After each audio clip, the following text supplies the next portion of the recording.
Halo warga Asahan, kembali lagi di Sah, obrolan pemilu seputar Asahan. Dan kali ini narasumber kita bersama Abangda Ali Sofyan Hasibuan. Gimana kabarnya Bang hari ini? Alhamdulillah sehat walafiat. Alhamdulillah. Kemarin kita membahas dana kampanye kan Bang? Iya. Sudah tertibkah para paslon ini melaporkannya Bang? Ya, kemarin di laporan awal dana kampanye masih kurang tertib ya.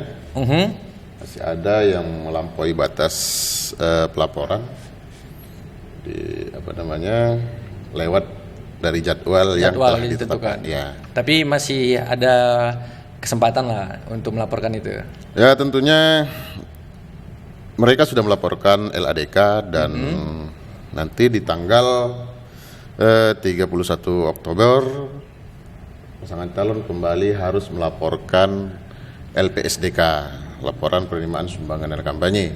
Ya. Dan kami berharap pasangan calon tentunya harus tepat waktu dengan jadwal yang sudah ditetapkan, yaitu paling lambat pukul 18.00 WIB. Nah, baik. Jadi buat seluruh tim agar saling memperkuat, mengingatkan dan tetap jaga integritas ya Bang. Nah, balik lagi tentang integritas nih Bang.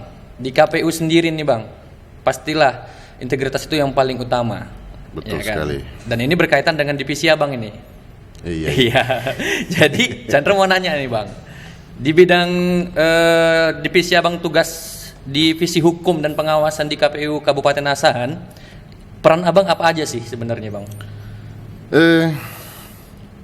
Sesuai dengan DKPU 8 2019 sebagaimana terakhir diubah dengan PKPU 3 tahun 2020 ya, tentang tata kerja Komisi Pemilihan Umum, Komisi Pemilihan Umum Provinsi dan Komisi Pemilihan Umum Kabupaten Asahan. Divisi hukum itu mempunyai tugas baru ya, dalam PKPU tersebut, yaitu pengawasan. Iya, sehingga divisi hukum sekarang bertambah namanya divisi hukum dan pengawasan.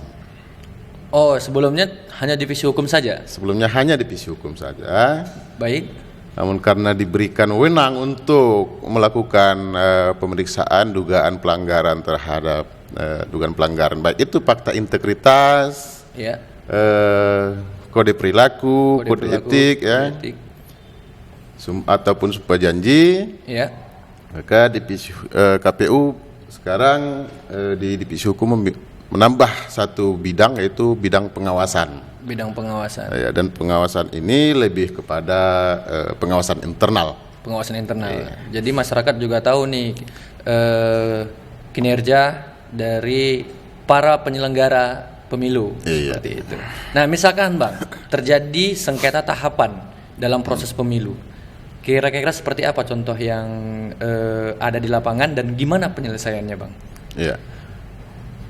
Alhamdulillah kemarin saat penetapan pasangan calon peserta pemilihan Bupati Wakil Bupati tahun 2020 untuk di Asahan tidak ada kita sengketa ya. Tidak ada.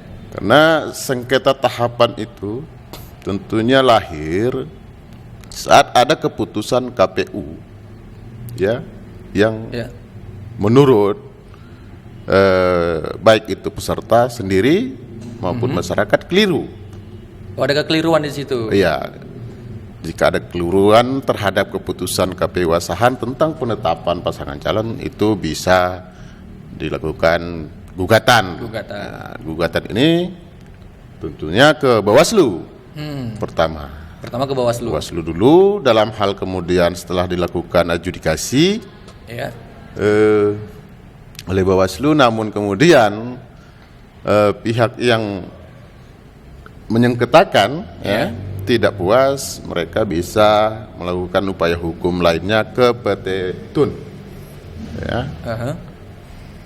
Nah, di sanalah akhirnya jika kemudian tidak puas putusan Bawaslu, maka bisa dibawa ke PT Tun.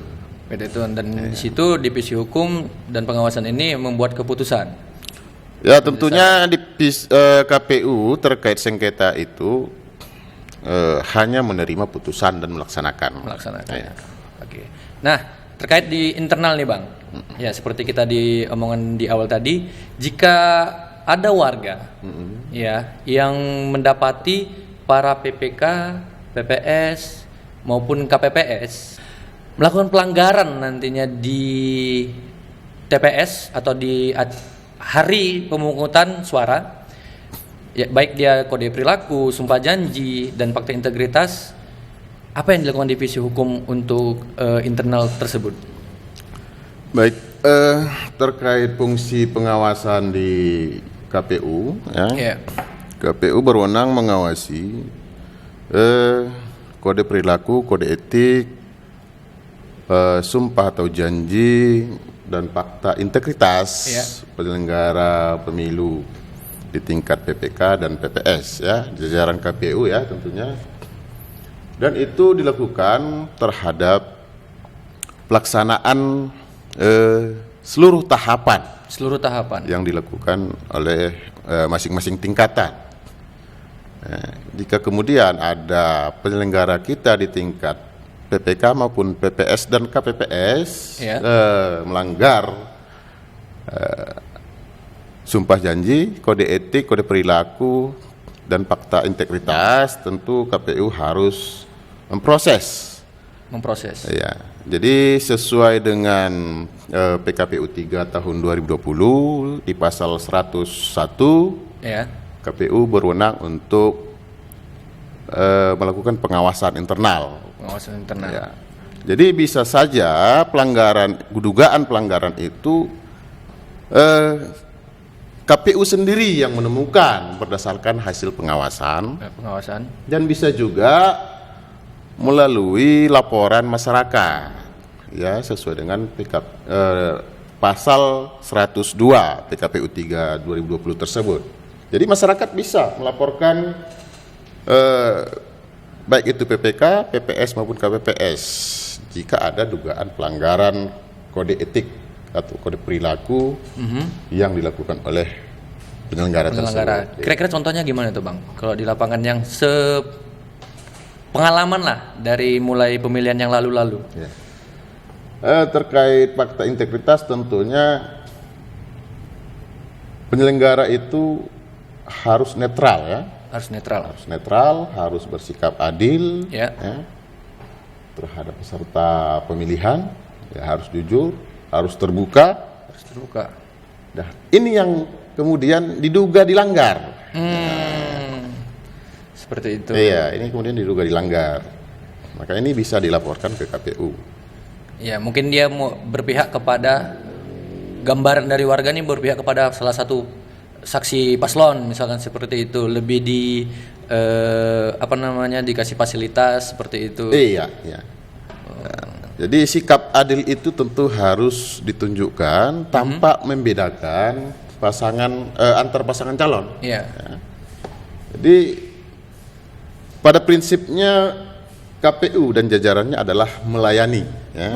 Tentu melayani ini kepada peserta harus secara adil. Ya. Gitu ya. Iya. Oke.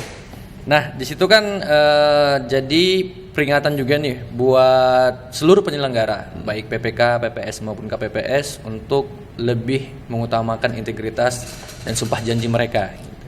Nah, ketika memang terjadi pelanggaran nih Bang, seberapa lama proses mekanisme penyelesaiannya Bang? Ya. Kalau kemudian terjadi pelanggaran, baik itu yang ditemukan oleh KPU sendiri berdasarkan hasil pengawasan ataupun monitoring, maupun laporan yang disampaikan oleh masyarakat, atau bisa saja dari peserta juga boleh melaporkan ya kepada KPU, itu akan diproses selama 7 hari, ya, paling lama, ya, dimulai dari melakukan kajian dulu terlebih dahulu terhadap dugaan pelanggaran tersebut. Kemudian setelah dilakukan kajian dan memenuhi syarat kemudian untuk diteruskan untuk dilakukan pemeriksaan, maka KPU akan melakukan pemeriksaan terhadap yang melakukan pelanggaran tersebut ya, dengan tentunya harus mengundang terlebih dahulu paling lambat 2 hari sebelum dilakukannya pemeriksaan atau klarifikasi. Nah, gimana dengan warga yang melaporkan seperti itu? Apakah dia hanya cukup melaporkan saja atau dia ikut sebagai saksi ketika nanti ada mekanisme penyelesaian? Iya. Dalam sistem pelaporan dugaan pelanggaran kode etik, kode perilaku penyelenggara pemilu ya, tentu ada mekanisme. Yang pertama, pelapor tentunya harus menyampaikan laporannya disertai dengan identitas yang jelas ya. Siapa pelapor, kemudian identitas siapa yang dilaporkan. Nah, ya, siapa pelapor atau siapa teradu, siapa yang dilaporkan atau siapa yang diadukan. Dan kemudian harus diuraikan kejadiannya. Oh, dari mulai dari awal kejadian sampai akhir. Iya. Jadi pelapor itu harus menguraikan kejadiannya, seperti apa kejadian yang dia temukan di lapangan tersebut. Iya. Dan kemudian tentu harus disertai alat bukti dan saksi. Alat bukti dan saksi. Iya. Alat buktinya itu kira-kira apa aja, Bang? Mungkin Ya, alat bukti bisa saja berupa gambar, video, atau tulisan. Tulisan ya. Iya. Penyalahgunaan wewenang lah Iya. di lapangan. Baik, Bang. Ya. Apabila nih, Bang, setelah proses mekanisme penyelesaian sudah dilakukan mendapatkan hasil final terhadap pelanggar ya, dan terbukti, sanksi apa yang didapatkan? Iya.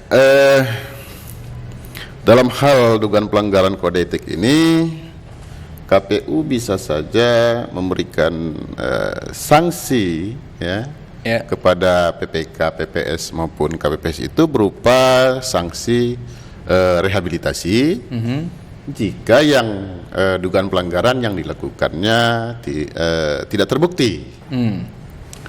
Dan kemudian bisa juga sanksi itu berupa peringatan kalau pelanggaran yang dilakukan itu tidak fatal ya. Nah, tentu kalau dia fatal bisa ada sanksinya pemberhentian tetap. Diberhentikan tetap. Diberhentikan secara tetap. Oke. Nah, yang fatal ini seperti apa? Misalnya melakukan perubahan atau merubah perolehan suara ya. Iya. Dalam hal rekapitulasi atau hasil perhitungan perolehan suara itu dirubah untuk kepentingan penyelenggara tersebut. Itu sangat-sangat fatal. Atau menerima sesuatu dari peserta pemilihan, itu hal yang fatal dan itu sanksinya diberhentikan tetap. Seperti itu. Nah, dan seluruh keputusan-keputusan yang lahir dari persidangan pemeriksaan dugaan pelanggaran kode etik ini disampaikan kepada Dewan Kehormatan Penyelenggara Pemilu atau DKPP. DKPP ya. Seperti itu. Jadi finalnya Dewan itulah yang memfinalkan untuk tahap finish terakhir. Seperti itu ya, Bang? Tidak, sifatnya hanya wajib menyampaikan. Wajib menyampaikan. Iya, wajib menyampaikan. Itu. Finalisasinya itu ada di KPU Kabupaten Kota. Baik. Nah, inilah sebenarnya wewenang baru yang diberikan oleh undang-undang kepada KPU Kabupaten Kota.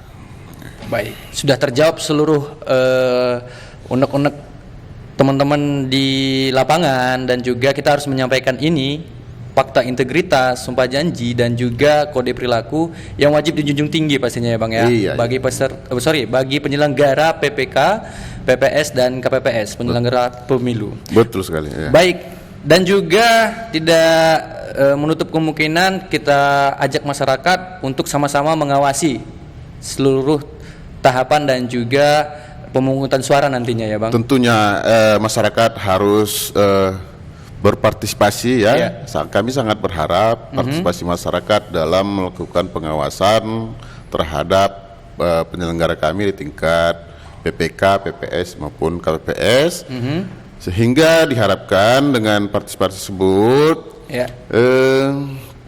penyelenggara pemilu atau pemilihan ini lebih berintegritas. Ya. Untuk melahirkan pemilihan ataupun pemilu yang berintegritas itu tentunya harus dimulai dari penyelenggara. Penyelenggara pastinya. Iya. Baik, Abang Dah, terima kasih untuk waktunya. Walaupun cukup sempit untuk menyempatkan waktunya di sini, dari awak lihat nih ya kan, capek sekali untuk kegiatan-kegiatan tahapan ini. Ya lumayan lah. Alhamdulillah, tapi tetap semangat. Semoga Abang Anda diberi kesehatan terus sampai final di 9 Desember dan juga perhitungan dan penetapan Bupati Asahan pastinya. Amin, amin. Amin ya Allah. Dan buat warga Asahan, jangan lupa terus pantengin sosial medianya dari KPU Kabupaten Asahan, baik YouTube-nya, Facebook-nya dan juga Instagram-nya, karena banyak informasi untuk Anda ketahui dan sebarkan ke seluruh keluarga, sanak saudara, teman-teman yang ada di Kabupaten Asahan. Pastinya saya mengucapkan terima kasih kepada Bang Ali Sofyan Hasibuan untuk waktunya. Kita ketemu lagi di obrolan pemilu seputar Asahan. See you next time. Thank you ya Bang Da. Oke.